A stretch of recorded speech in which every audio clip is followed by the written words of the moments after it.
வணக்கம் and welcome to dream ball TNPSC. இன்றைக்கி நம்ம பார்க்க போகிறது தொழில்துறையை முன்னேற்றுறதுக்காக அமைக்கப்பட்ட முக்கியமான குழுக்கள் பற்றி பார்க்க போகிறோம். அதை நம்ம ஒரு 4 சப்டிவிஷனாகவும் பார்க்க போகிறோம். ஃபஸ்ட்டு வந்து எம்எஸ்எம்இ, அதாவது ஸ்மால் ஸ்கேல் இண்டஸ்ட்ரீஸ் தொடர்பாக உள்ள குழுக்கள். ரெண்டாவது வந்து இண்டஸ்ட்ரியல் பாலிசி, அதாவது பப்ளிக் செக்டர் அண்டர்டேக்கிங்ஸ் ரிலேட்டடாகவும். மூணாவது வந்து தொழிற்கொள்கை திட்டமிடல், அப்புறம் தொழிலாளர் ஆணையங்கள், இதெல்லாம் என்னென்ன இருக்குது அப்படின்றத பார்த்துட்டு லாஸ்ட்டாக தமிழ்நாட்டில் அமைக்கப்பட்ட முக்கியமான அமைப்பு இல்லை குழுக்கள் சார்ந்த விஷயங்கள் பார்த்துட்டு லாஸ்ட்டாக ஒரு கேஸ் மாதிரி ஒன்று பார்த்துடலாம். ஓகே, முதல்ல எம்எஸ்எம்இ ரிலேட்டடு.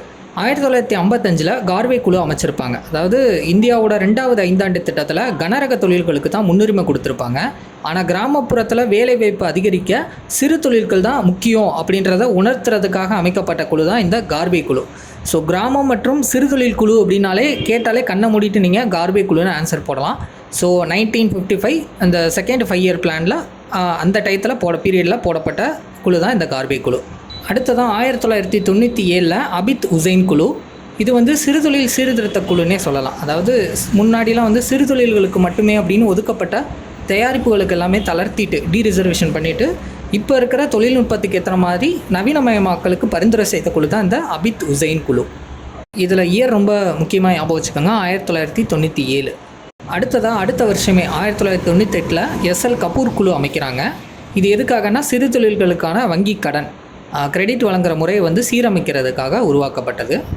அடுத்ததாக 2015 பிரபாத் குமார் குழு ரொம்ப முக்கியம். இது வந்து இந்தியாவில் எம்எஸ்எம்இக்காக முதலாக அமைக்கப்பட்ட தேசிய கொள்கை நேஷ்னல் பாலிசியை உருவாக்குறதுக்காக அமைக்கப்பட்டது தான் இந்த பிரபாத் குமார் குழு. 2015 அமைச்சிருப்பாங்க. அடுத்ததாக யூகே சின்ஹா குழு, நம்ம எல்லாருக்குமே தெரிஞ்சது 2019 ஆர்பிஐயால் அமைக்கப்பட்ட குழு தான். எம்எஸ்எம்இயோட நிதி நெருக்கடிகளை வந்து தீர்க்கிறதுக்காக 20,000 கோடி மதிப்பு மிக்க சிறப்பு நிதியை வந்து உருவாக்குறதுக்காக பரிந்துரை பண்ண குழு தான் இந்த யூகே சின்ஹா குழு. நீங்கள் இதெல்லாம் படிக்கும்போதே ஒன் வேர்டில் எந்த துறைக்காக அமைச்சிருக்காங்க அப்படின்றத ஒரு வரியில் ஞாபகம் வச்சுக்கோங்க. அப்போ தான் நம்மளுக்கு எக்ஸாம் பாயிண்ட் ஆஃப் வியூவில் டக்குன்னு ஞாபகம் வச்சுக்க முடியும். டீட்டெயிலாக தெரிஞ்சு வச்சுக்கோங்க, பட் ஆனால் ஒன் வேர்டில் மைண்டில் ஸ்டோர் பண்ணி வச்சுக்கோங்க. ஸோ நானுமே ஒன் வேர்டில் தான் உங்களுக்கு சிம்பிளாக இருக்கிற மாதிரி கொடுத்துருக்கேன், சரிங்களா? அடுத்ததாக பொதுத்துறை நிறுவனங்கள். 1967 ஹசாரி குழு அமைச்சிருப்பாங்க. எதுக்காகனா இண்டஸ்ட்ரியல் லைசன்ஸ் பாலிசி இருக்குது இல்லையா, தொழில்துறை உரிமை கொள்கை. அதாவது அந்த காலத்தில் பெரிய நிறுவனங்கள் லைக் டாட்டா, டால்மியா, பிர்லா இந்த மாதிரியான பெரிய நிறுவனங்களுக்கு மட்டும்தான் சாதகமாக இருக்குது அந்த லைசன்ஸ் வந்து அப்படின்றத முதலாக சுட்டி காமிச்ச குழு வந்து ஹசாரி குழு தான்.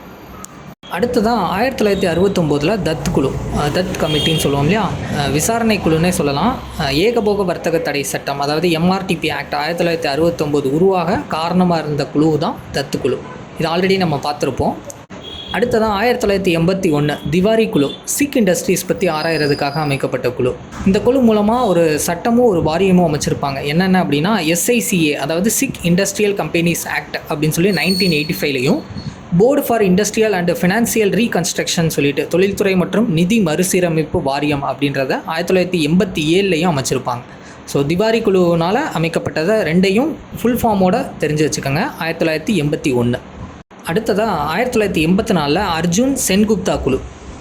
பொதுத்துறை நிறுவனங்களுக்கும் அரசுக்கும் இடையே வந்து புரிந்துணர்வு ஒப்பந்த முறை, அதாவது மெமரண்டம் ஆஃப் அண்டர்ஸ்டாண்டிங், அந்த சிஸ்டத்தை கொண்டு வர காரணமாக இருந்த குழு வந்து அர்ஜுன் சென்குப்தா குழு. அடுத்ததாக வரக்கூடிய 2 குழுவுமே வந்து ஒரே நோக்கத்துக்கானது தான். ரெங்கராஜன் குழு 1993, GV ராமகிருஷ்ணா குழு 1996. ரெங்கராஜன் குழு என்ன சொல்லியிருப்பாங்க அப்படின்னா, பொதுத்துறை வந்து அவங்களோட பங்குகளை திரும்ப பெறுறதுக்கான வழிகாட்டுதல்களை சொல்லியிருப்பாங்க. அடுத்ததாக ராமகிருஷ்ணா குழு வந்து அதை இம்ப்ளிமெண்ட் பண்ணியிருப்பாங்க. ஃபஸ்ட்டு டிஸ்இன்வெஸ்ட்மெண்ட் கமிஷனை, அதாவது முதலாவது முதலீட்டை திரும்ப பெறும் ஆணையத்தை அமைச்சு இந்த பொதுத்துறை நிறுவனங்களில் உள்ள அரசாங்க பங்குகளை தனியார் மயமாக்கினாலும் சரி, இல்லை விற்பனை செய்கிறது குறித்து ஆய்வு செய்கிறதுக்காக பரிந்துரைக்கிற ஒரு ஆலோசனை குழுவாக வந்து இந்த ரெண்டுமே இருந்துச்சு அப்படின்னு சொல்லலாம். ஸோ ரெங்கராஜன் குழுவும் இம்பார்ட்டன் தான், GV ராமகிருஷ்ணா குழுவும் இம்பார்ட்டன் தான். ரெண்டுமே ஒரே நோக்கத்துக்கானது தான். அடுத்ததாக பிளானிங் அண்ட் லேபர் கமிஷன். இது ஆல்ரெடி தனியாக பார்த்துருப்போம். இதோட சேர்ந்து வர்றதுனால ஒரு ஓவரால் ரிவிஷன் மாதிரி பார்த்துடலாம் தான் இதுலேயும் கொண்டு வந்திருக்கேன். ஃபஸ்ட்டு வந்து 1934 முக்கியமானது விஸ்வேஸ்வரையா திட்டம், பிளான்டு எக்கனாமி ஃபார் இந்தியா அப்படின்ற நூலில் 10 ஆண்டுகளுக்கு தேவையான தொழில்துறை திட்டமிடலை வந்து முதலாக முன்மொழிஞ்சவர் இவர் தான். இவரை வந்து ஃபாதர் ஆஃப் இந்தியன் எக்கனாமிக் பிளானிங்னே சொல்லுவாங்க. இவர் பிறந்த செப்டம்பர் 15 வந்து பொறியாளர்கள் தினமாகவும் கொண்டாடுறாங்க. ஆல்ரெடி இவர் எழுதின ஒரு நூல் பார்த்துருப்போம், இந்தியாவுக்கான திட்டமிட்ட பொருளாதாரம் அப்படின்ற ஒரு நூலையும் எழுதியிருப்பார். விஸ்வேஸ்வரையா ரொம்ப ரொம்ப முக்கியம். 1934 சுதந்திரத்துக்கு முன்னாடி. அடுத்ததாக 1938 நேஷ்னல் பிளானிங் கமிஷன் தேசிய திட்டக்குழு ஆரம்பிச்சிருப்பாங்க. நேரு தலைமையில் அமைக்கப்பட்ட முதல் திட்டக்குழு. அப்போ வந்து சுபாஷ் சந்திர போஸ் வந்து காங்கிரஸோட தலைவராக இருந்திருப்பார். சரிங்களா?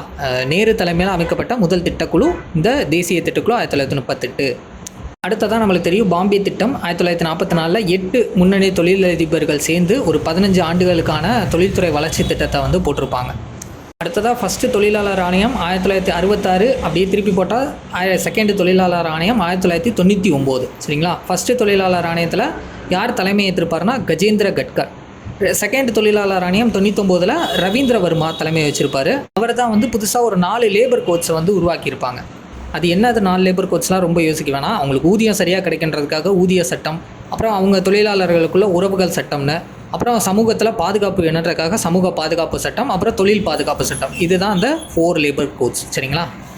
லாஸ்ட்டாக அந்த சிறு தொழில்களை வளர்க்குறதுக்கு தமிழ்நாட்டு சார்பாக என்னென்ன மாதிரி ஸ்டெப் எடுத்தாங்க அப்படின்றதையும் பார்த்துடலாம். முதல்ல வந்து வழிகாட்டல் நிறுவனம், அதாவது கைடன்ஸ் தமிழ்நாடு அப்படின்ற ஒரு போர்ட்டல் வந்து 1992 வச்சுருப்பாங்க. இது எதுக்குன்னா முதலீடுகளை ஃபுல்லாக ஈர்க்கிறதுக்கான சிங்கிள் விண்டோ போர்ட்டல் மாதிரி ஒன்று ஆரம்பித்தாங்க தமிழ்நாடு சார்பாக. ஸோ இதுதான் இது. அடுத்ததாக சிப்காட் அப்படின்றது வந்து தொழிற்பேட்டைகளை அமைக்கிறதுக்காக போடப்பட்ட ஒரு இது. சிப்காட்னால் ஃபுல் ஃபார்ம் என்ன அப்படின்னா state industries promotion corporation of Tamil Nadu, மாநில சிறுதொழில் வளர்ச்சி கழகம் அப்படின்ற ஒரு தொழிற்பேட்டையை உருவாக்குறதுக்காக போடப்பட்டது 1971. சிட்கோ அப்படின்றது வந்து small industries development corporation 1970 Tamil Nadu சார்பாக சிறுதொழில் வளர்ச்சி நிறுவனம், அதாவது MSME தான், தொழில்களுக்கு வந்து உட்கட்டமைப்பு வழங்குறதுக்காக உருவாக்கப்பட்டது. இந்த சிட்கோ வந்து உங்களோட டிஸ்ட்ரிக்ட்லேயே பார்த்தீங்கன்னா தொழிற்பேட்டைகளை நிறுவியிருப்பாங்க அங்கங்கே. ஸோ அதுதான், வேறு ஒன்றும் இல்லை. அடுத்ததான் ரங்கராஜன் குழு 2020 ரொம்ப முக்கியம். கோவிட் பாதிப்புக்கு பின்னாடி தமிழ்நாட்டில் இந்த MSMEயை வந்து மீட்டெடுக்கிறதுக்காக வழிகாட்டின உயர்மட்ட குழு தான் இந்த ரங்கராஜன் குழு. ஓகே, அவ்வளோதான். இன்றைக்கி பார்த்த டாபிக் நல்லா புரிஞ்சிருக்கும்னு நினைக்கிறேன். உங்களுக்கான ஒரு கேள்வி, இந்தியாவில் நலிவடைந்த தொழிற்கூடங்கள், அதாவது சிக் இண்டஸ்ட்ரீஸை புனரமைக்கிறதுக்காக BIFR அப்படின்ற அமைப்பு உருவாக காரணமான குழு எது? ஆன்சர் தெரிஞ்சவங்க கீழே கமெண்ட் பாக்ஸில் டைப் பண்ணுங்கள். இந்த வீடியோ உங்களுக்கு யூஸ்ஃபுல்லாக இருந்துச்சுன்னா லைக் பண்ணிவிட்டு உங்கள் ஃப்ரெண்ட்ஸுக்கும் ஷேர் பண்ணிடுங்க. நெக்ஸ்ட் வீடியோவில் பார்ப்போம். தேங்க்யூ.